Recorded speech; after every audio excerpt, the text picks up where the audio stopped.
Il y a 6 ans, Mika McD et son fils Kevin McD ont été envahis par les extraterrestres. Aujourd'hui, nous les interviewons pour savoir comment se passe leur vie à présent. Marguerite Maraîchère et moi-même avons enquêté.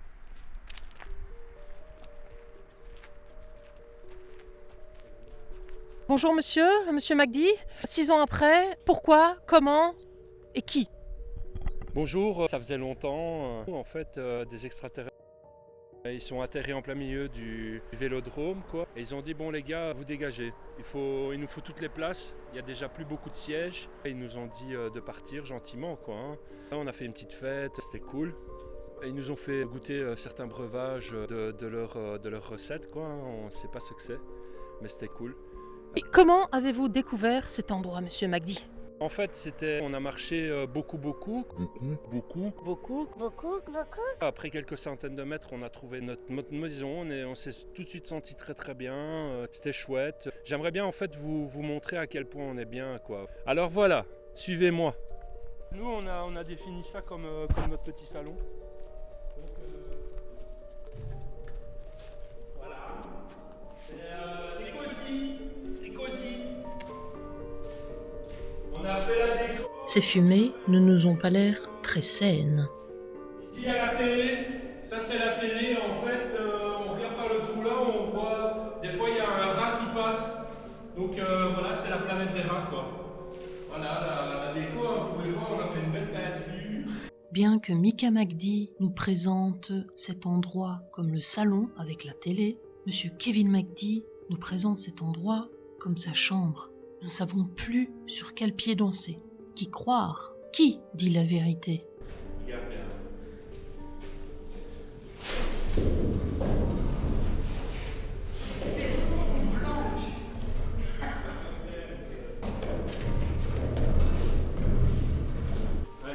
Je crois que c'est de la chaux.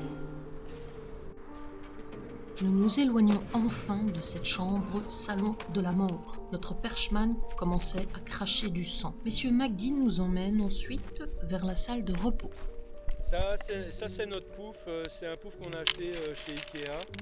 En fait, ça a la particularité de prendre la forme du corps quand on se met dedans. Il suffit de se lancer dedans et le pouf prend la forme du corps. Regardez, je vais faire une démonstration. Et on se lance. Voilà.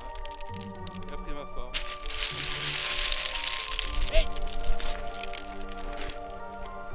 Je vois que monsieur McD Junior n'a toujours pas compris qu'il ne faut pas prendre la propriété des autres. Après quelques minutes de course et de perte de vue, nous retrouvons Mika McD et Kevin McD endormis. Peut-être n'ont-ils pas l'habitude de courir, ou peut-être ont-ils perdu en capacité pulmonaire, respiratoire, nous ne le savons pas et nous ne le saurons jamais. Monsieur Kevin McD, dites-nous, quelles sont vos impressions concernant votre nouveau logis? Est-il confortable? Est-il sain pour un enfant?